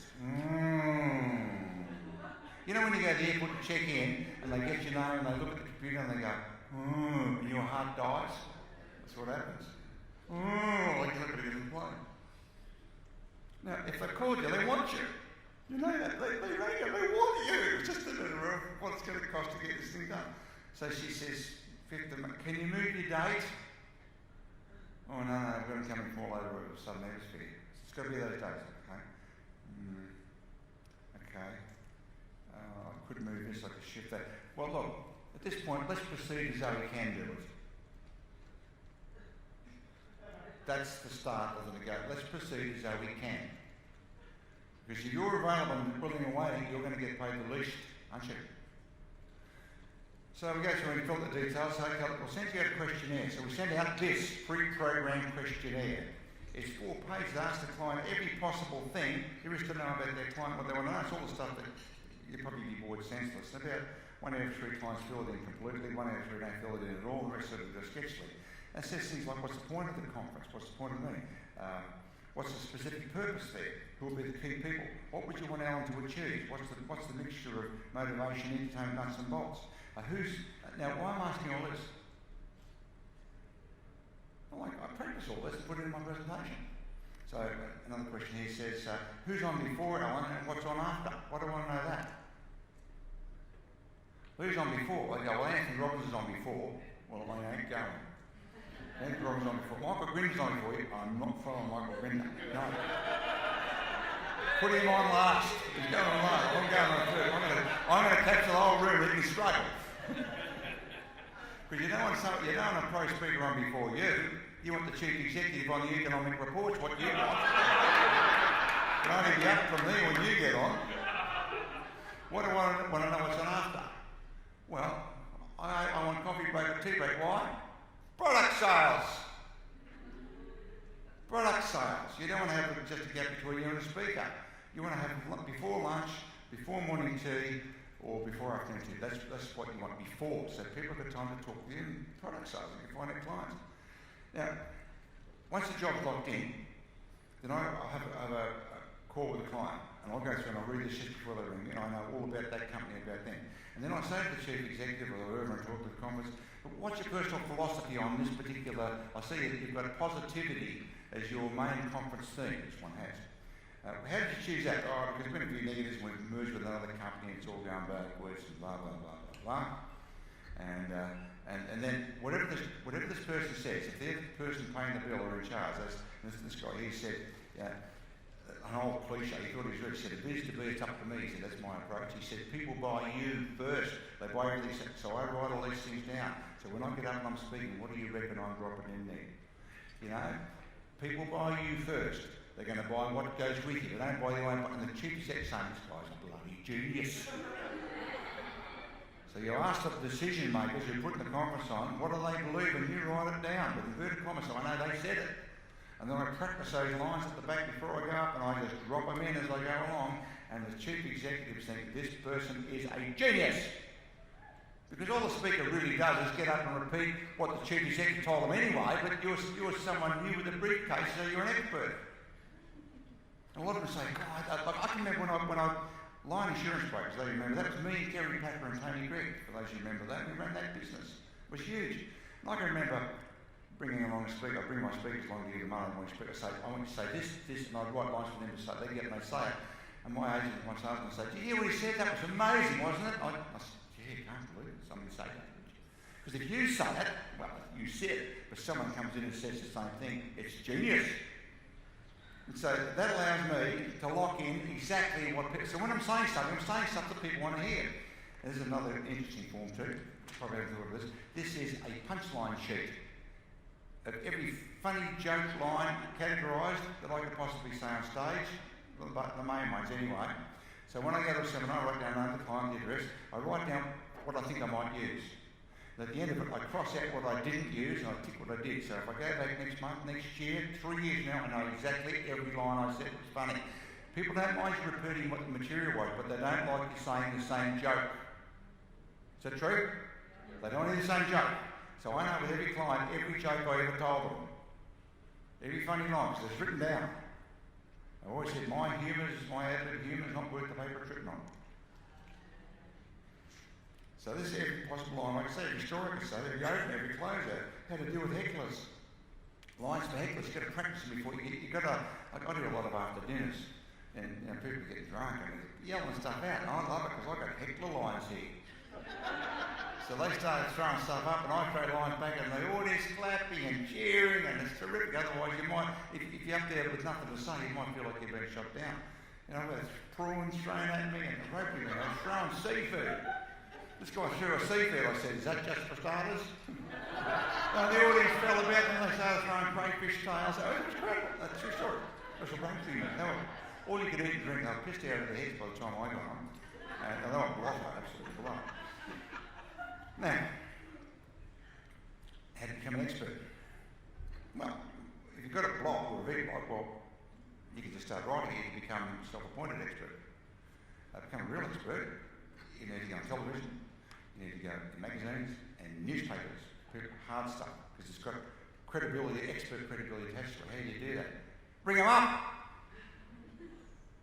And you say to them, I'm an expert on this subject, and I write on this, and I'm happy to write for the Sydney Morning Herald every Sunday, a column that's all about this. Here's a demonstration of what I might do on my site, blah, blah, blah, blah, blah, blah, and you send it to them. And they'll put it in their log, you might get picked up straight away, but somewhere along the way they're going to say, oh, we need someone to write a column quick. Oh, here's one here. Pauline's written this. Okay, Pauline, could you write this? And you don't get paid for that stuff. I did earlier in the piece, but these days you don't. What's that one saying? I can't see it. Up to time, mate, come and wrap up. So you don't want to go out and getting paid because the PR value of that is huge. And that's how I got on television shows. A television show, you write the segment, you write the questions, you write the answers, you tell them you will be entertaining, you will be funny, and it will be relevant, and you send it to them. So when someone falls out, which happens all the time, the ring say, I did one outside the hotel this morning, 20 minutes on 2UE in Sydney. And that was on 7 types of clean freaks. What do I know about clean freaks? Nothing. They send me all the details. I go through and practice it. And I'm an expert on clean freaks. And at the end, I'm talking about seminars and selling books, selling tapes, selling weekends. Let's wrap up. First thing you need to do to decide to be a professionally paid speaker, trainer, whatever it is you want to do, you must decide that's what you're going to do. Now, if you don't decide that's what you're going to do, you'll just sort of bumble along and hope something breaks, and it normally doesn't. Just make a decision, you're going to do that. Make a decision, you're going to write a book, not just a book, a best-selling book. Then your brain will start looking for lists, and then it'll work out how to get onto lists. And Amazon's, most authors on Amazon, I've been number one on it many times, because I'm a really well-known writer. But you can do it if you get your timing right and you're organised right. And Brian Tracy gets number one on everything because he writes out to his 500,000 people and says, okay, buy this book on this day at this time. And they all do it and it goes number one. Based on volume. If you decide to be a best on it, you'll see how to do it. You only need 3 products. If you've got 3 products, you can put together a package. And the package is, if you will make available today this book, and you get this book free, and if you buy it today, we'll give you one of those for free. These packages free. That's all you need. I've got hundreds of products, so I have cut them down. But you only need 3. You only need 3 to give you flexibility to negotiate fees, to get in there and do it. Now, if you're going to talk about books and success, books and videos and so on, do it at the start. That's what I did, show it at the start. Don't surprise people at the end. Do it at the start. I'm going to talk to you today about these books and the research I did into this book and why it's relevant to you. So all the way through, they're thinking, this woman wrote this book, this guy wrote this book, and that's why it's relevant. And at the end, you go through and say, well, today, here's the special deal we're going to do. We're going to get the video and the DVD. These 2 here, for $100, for $90, you have the answers to everything you want to know, right on these 2. And if you do it today, I'll throw an extra. I'll give you a copy for absolutely for granted of the answer. My number 1 bestseller is Japanese book. And there's more. I was trying to copy one mental list because I know you want blah, blah, blah, blah. I was trying to copy that. Which is what I'll do. I'll take all those in as freebies and I'll give you a download of the joke sheet and the client form how to negotiate on the phone with these guys. So I think you're a genius. So for $99 to get the whole lot, I've actually only sold 2 CDs. But because I self-produce this, I can do it and there's enough market in it for you to get a big discount, to want to do it, and for me to make profit. Make sense? Yeah. How do you do it? You decide. You're going to decide you will be a professionally paid speaker of whatever form it is. And that's it. Decide you'll be a best-selling author. Decide you'll be an expert and you will see the answers. And just, how are you going to do that? I don't know. Doesn't matter. Just decide. I look forward to seeing you at lunchtime.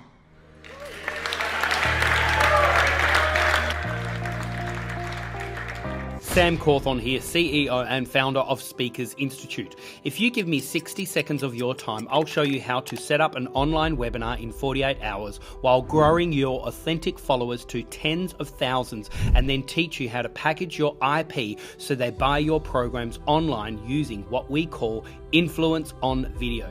What this means is you talk to camera, share your value, and then stack your offerings and create urgency in a way that makes it so irresistible that they click the button and purchase your high ticket sale. Talk with any of our clients globally and I promise you will not find anyone that does what we do. All you have to do is to create an online event, share your ideas, and then stack your offerings just like this. And here's the big secret. Everyone is online right now searching for people just like you to help them learn things that you already know. There are people doing it right now, but they probably don't know as much as you.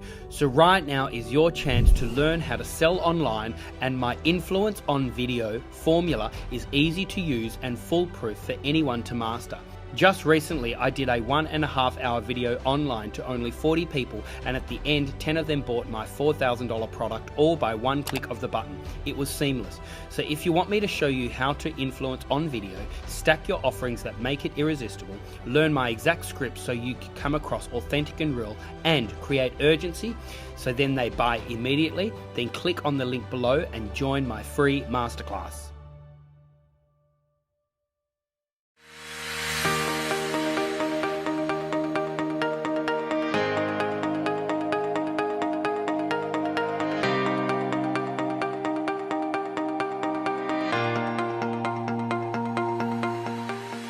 To firstly acknowledge you, Sam. Thank you so much for instituting the Speakers Institute and all of the lovely people who've attended today. I think they've done an absolutely wonderful job. I think all of their stories are worthy of stage presence.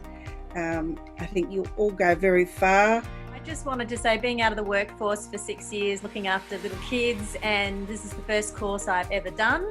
And it was astounding. It blew my mind. It was beyond my expectations. And thank you, Kate, for the feedback today. That was brilliant.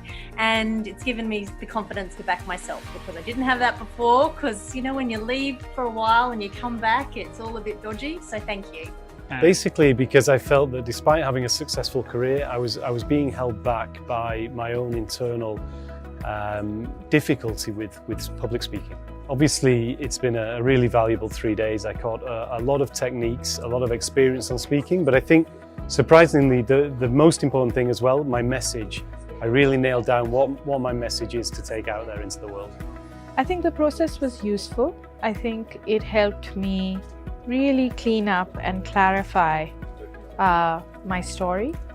And I think that should go a long way to take me to where I want to.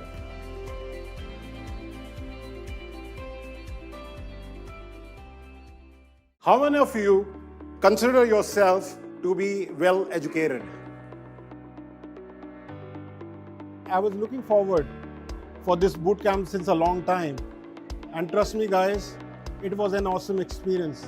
The kind of learning I had, on stage experience was just out of the world. You get to a very, very different space, and it's rightly said, proximity is power. We have been signing documents day in and day out. We have been signing bank contracts, we have been signing insurances, we have been signing our property papers. Every one of us, we've been doing that. And look at that. No financial literacy. Ashitoff, you are on a tipping point. It's extraordinary because you're representing a new generation of leaders and influencers in this world that has a heart.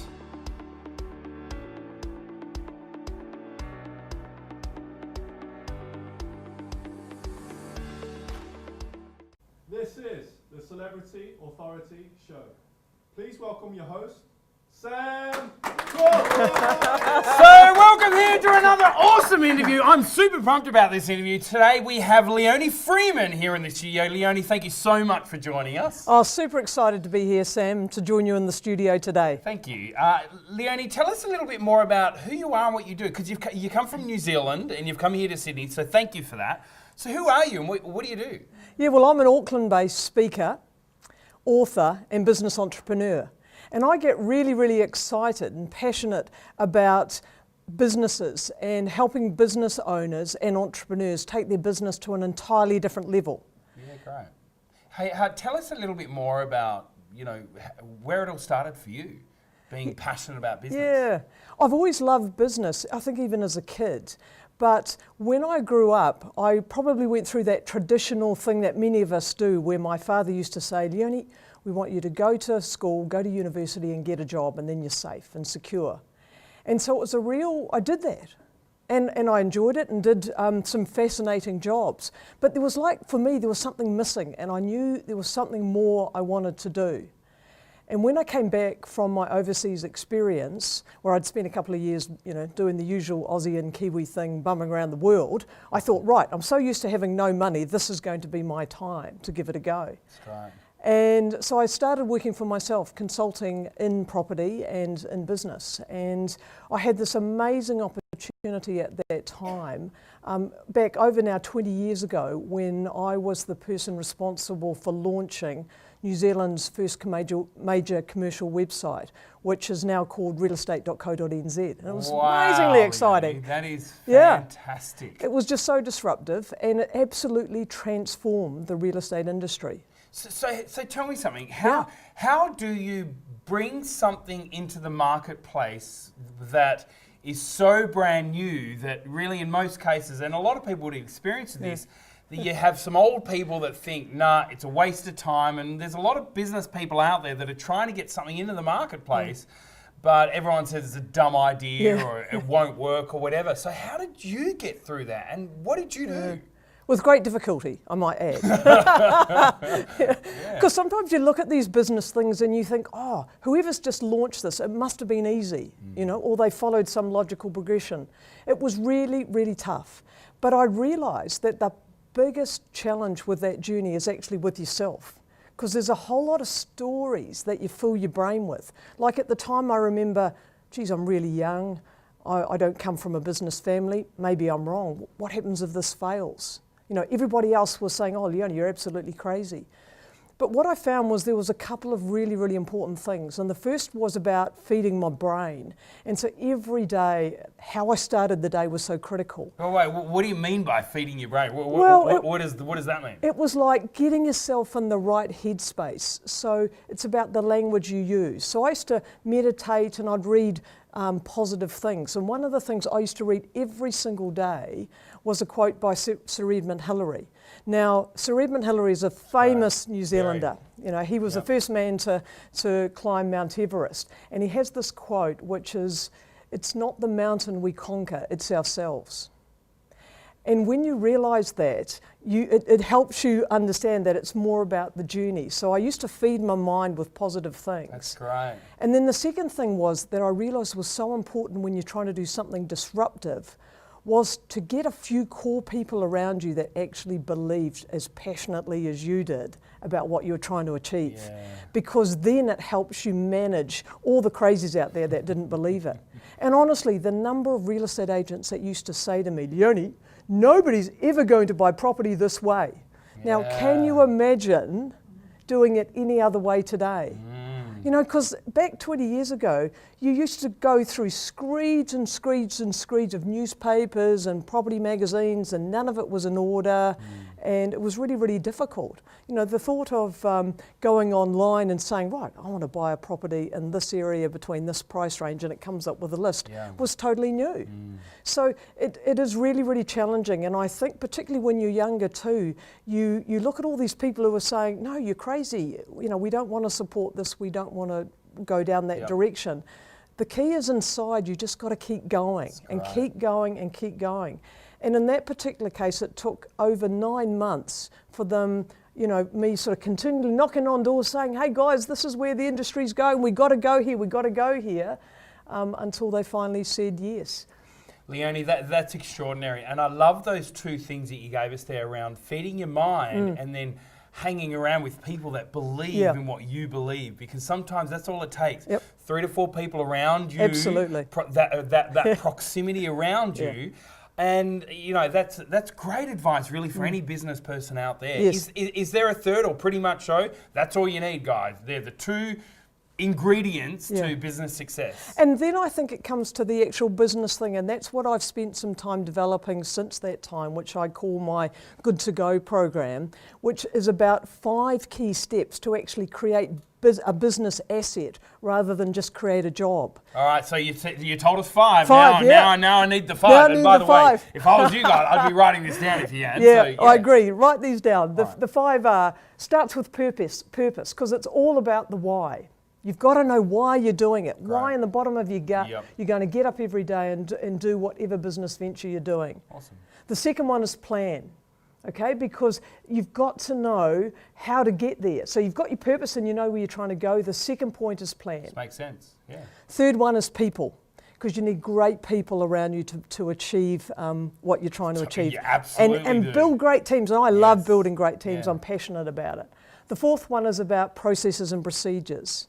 And for me, in the next business I had, which was a property management one, we were all about basically McDonaldizing property management, so you can replicate and scale your business. Most business people think that that's the boring bit. Yeah, but I know, it's they the do. most important, It is, isn't it? because that's how you create value.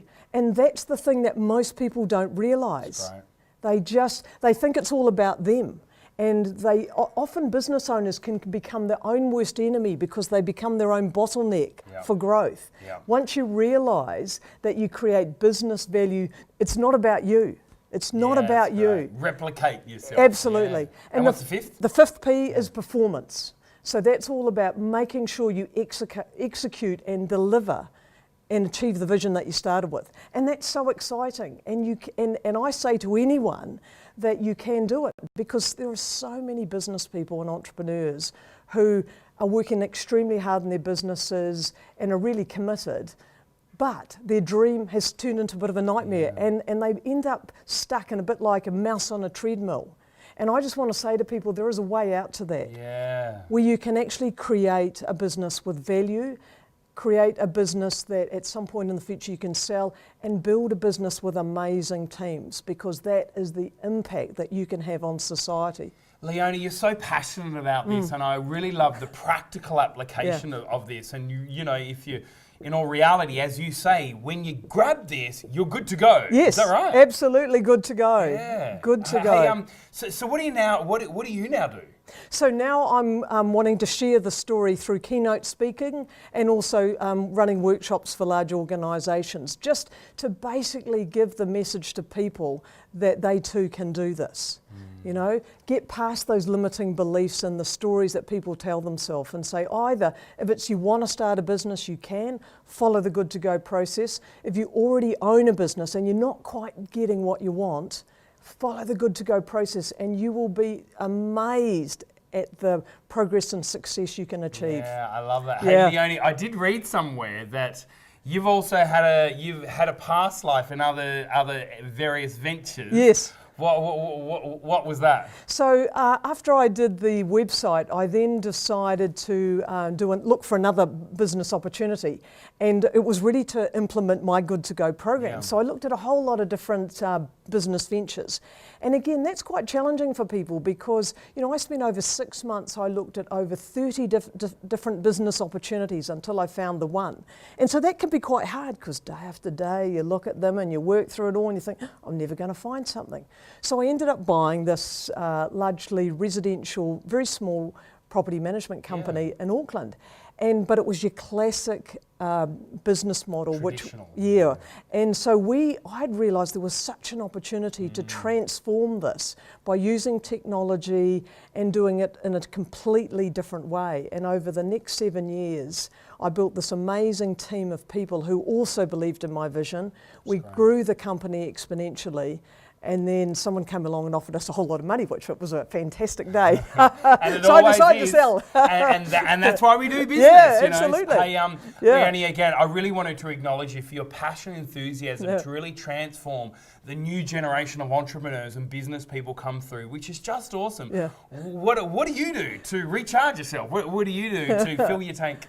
Yeah, well, so for me, I do a number of things. I mean, obviously I'm from New Zealand, so time out in the great outdoors with friends and family is fantastic.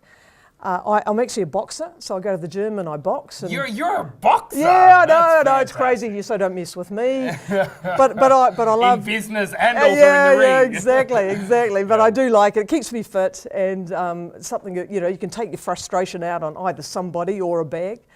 And I've also got a couple of nephews who I love spending time with and doing all those really cool kid things, because I realise sometimes I'm the biggest kid around.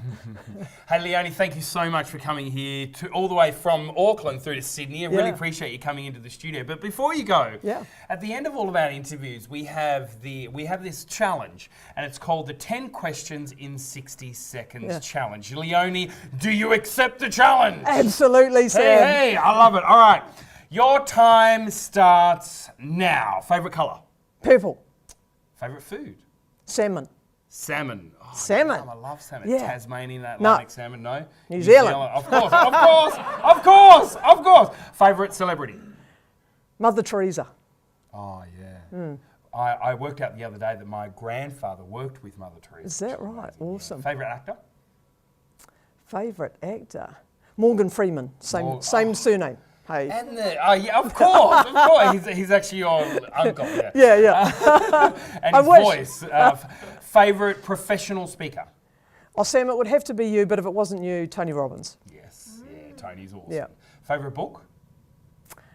Brené Brown's Daring Greatly. Yeah. Tara Moore, Playing Big.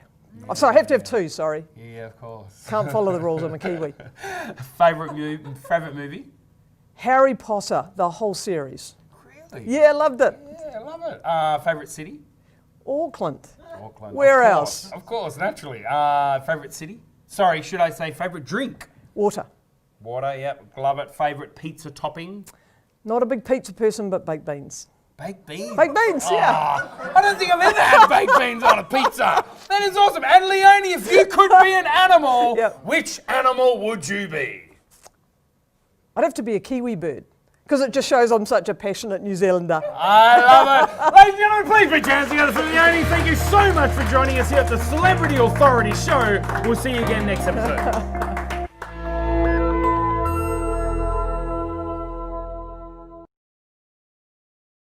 Hey guys, Sam Cawthorn here, CEO and founder of Speakers Tribe, and in this curriculum video, it is all about performance.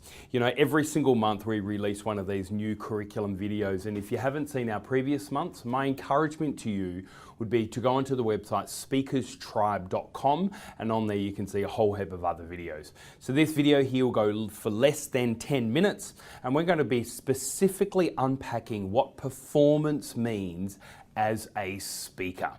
You know, I started professionally speaking close to 12 years ago, and one thing I realized very soon is that our content doesn't really matter as much as our methodology. And this is the first thing that we're going to be uncovering in today's curriculum video, all on performance, realizing how can you get to that methodology mindset in the fastest possible way. The second thing we're going to be talking about is control. How can you control your nerves? How can you make sure that you get up on stage and you've got that suave, you've got that charisma that to make it look like that you are performing this content. And then the third thing that we're going to be unpacking is seamless. How can you ensure that whenever you do get into those high pressure situations, whether it's doing a pitch or a presentation, it looks absolutely seamless, that you have everything under control, that you are mastering your methodology, and everything also is seamless as well. Let's first of all have a look at the difference between content and methodology. Now, I constantly reiterate this quite a bit, but the reality is that there are people out there that probably have better content than you. There are people out there that certainly have better content than me. But one thing that I've found all throughout my journey, that it is not about the content itself. It's more about how we deliver that content in a really powerful way and perform it in a way, yeah? Which is obviously what this curriculum video is all about. So when you have mastered that content, when you know exactly what that content is, then it is about the charisma of delivering that content. How can you perform that content in a way that keeps people at the edge of their seat? You know, in a certain way, you're actually acting that content out. Yet at the same time, I want it to come across as authentic as possible. So yes, in a way, we've got a bit of a pull and struggle here, because in one breath we're saying, deliver that content really authentically, but in the other breath we're saying, perform it in a really powerful way. But you know something, guys, that's exactly the truth, is what we're trying to say here, is that when you know your content really well, then you can then start speaking directly from your heart and being really authentic and transparent through delivering of that. Yet at the same time, you want to deliver that in a really entertaining way and performing that in a way that keeps people excited and on the edge of their seat. So sometimes, yes, that does require a little bit of crazy eyes. It requires more Red Bull energy, but also sometimes it requires you to rein it in as well. So there are times where you want to be high energy. There are times also where you want to also rein that in and get that really deep and meaningful.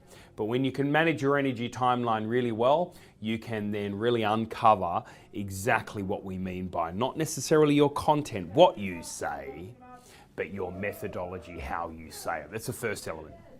Second element is this, is all about control. Now, Mark Twain said this: every single speaker gets nervous on stage, or they are a liar.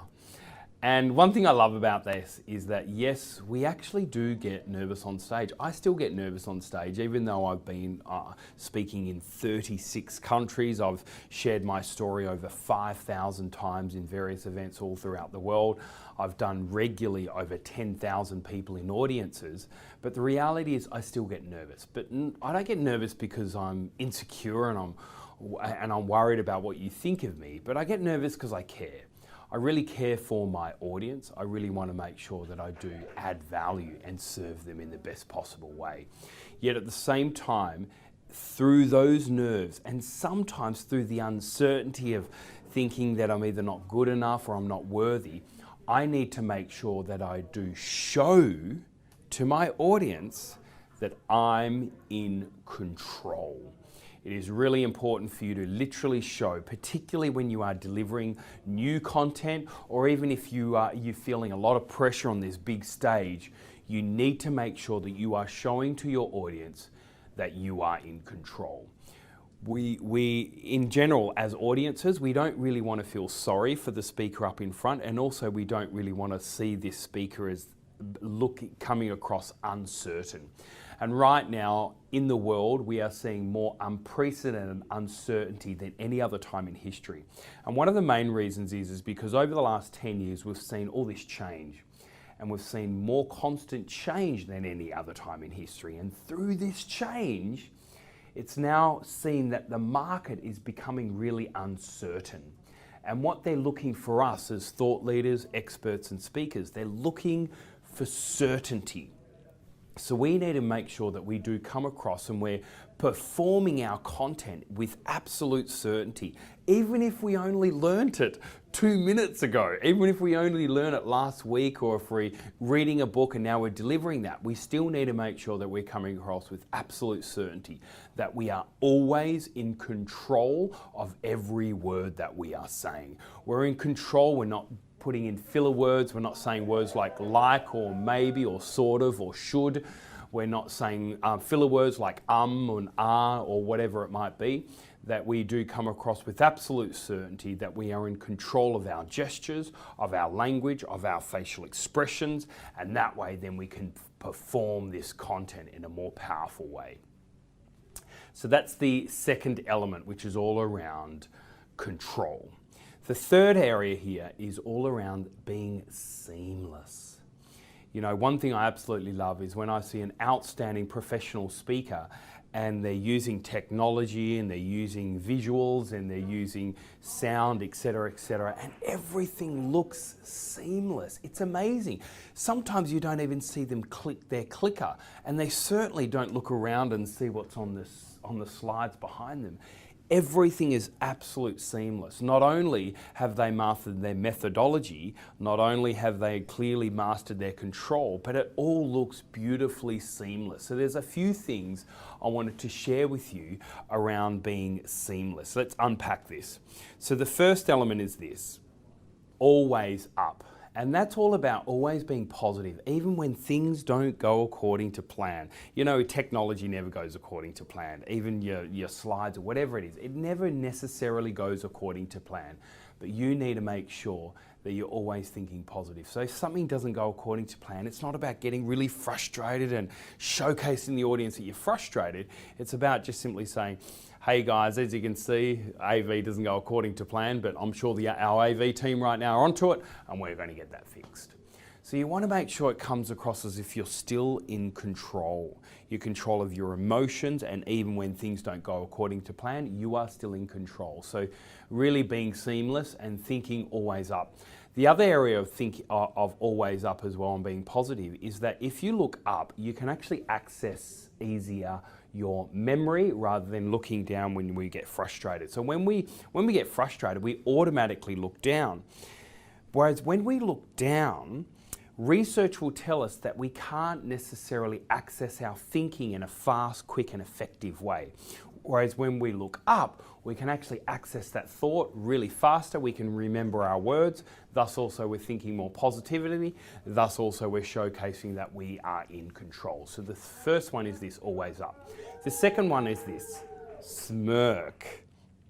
Yes, you heard me right, smirk. And what we mean by smirk is that when you want to come across really seamless, in control, mastered your methodology and really performing that message in a really powerful way, you want to make sure that it doesn't look like you're worried or concerned, doesn't look like you're too serious, doesn't look like you're too happy. But that smirk there's a level of charisma when you do a nice little cheeky smirk. So how can you smirk more when you're on stage? You can showcase your likability, you can showcase you're in control, you can showcase a little bit of real solidarity that I'm confident, competent and charismatic when I'm delivering this message. So the second one is this, is more of how you look, smirk more, yeah? Now your third one is this: pause and freeze. Pause and freeze. And what we mean by that is when you are performing your communication, when you're performing your presentation or your pitch or whatever you are communicating, you want to make sure that yes, you come across absolute in control, that you are absolute seamless, but you want to also pause when necessarily. You know, you guys have constantly heard me say, embrace that uncomfortable silence. And it is so true as well. So my encouragement to you is whenever you pause, freeze the gesture. And then when you continue to talk again, then you can move your gestures. And then as you pause again, freeze the gesture. And then you continue on. When you pause and freeze more, it will showcase that you are both performing, but also you're very seamless in what you do. So guys, this curriculum is all specifically about how you guys can perform better when you get into those situations, whether it's on the camera, whether it's on stage, whether it's in a pitch in a boardroom. You want to make sure that you can perform that content. And again, those three ways of performance. The first one is content versus methodology. The second one is control. And then the third one is seamless. So guys, don't forget also to make sure that you do put into your diaries the next Speakers Tribe event there in your local city. And we're really looking forward to keeping you on this journey of growth towards where you are today to where you really want to be. I'm Sam Cawthorn, CEO and founder of Speakers Tribe. To your success, have an awesome day.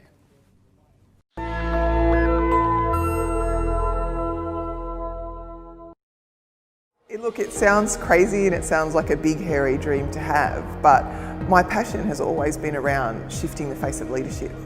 That's what this is about for me. This is not about just creating a new job for myself or creating a small business for myself.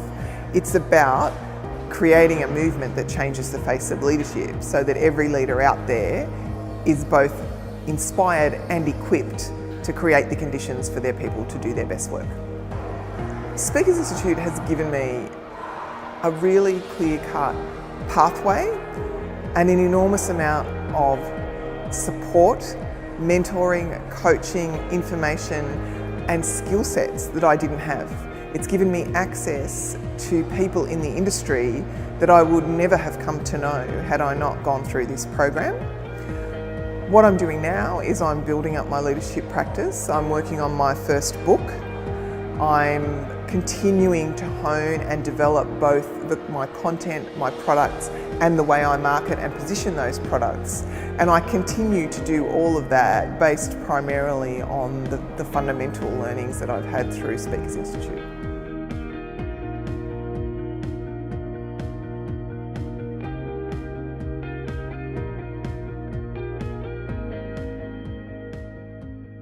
Hey guys, thank you so much for tuning in for today's episode here at Speakers TV. My name is Sam Cawthorn and we are super excited about Speakers TV and about these episodes that we bring to you every single weekday as well as also on every single Saturday. Guys, we'd love to hear from you. If you've got any feedback at all for us, or maybe you want to comment right now in the chat bar about what was your biggest takeaway from today's session. But also not only that, why don't you join us? So here at Speakers Institute, we do have a number of programs such as our online boot camps or our protege program. At Speakers Tribe here, we're all about running these big, large annual conferences every year, but also not only that, there is an annual membership that you can get where in your city we do have tribe gatherings, all really encouraging you going from where you are today to where you really want to be. Or maybe you want to tell your friends and your family about Speakers TV. But can I please encourage you, why don't you like this page? Why don't you join us each day? Why don't you tell other people about these episodes? Because we are all about really helping you on this journey to becoming that recognized voice of authority, for you to find your message and your story and get that out there into the world. We are super excited about your journey, so please lean in and join us today. To your success, my name is Sam Cawthorn, and don't forget, the best is yet to come.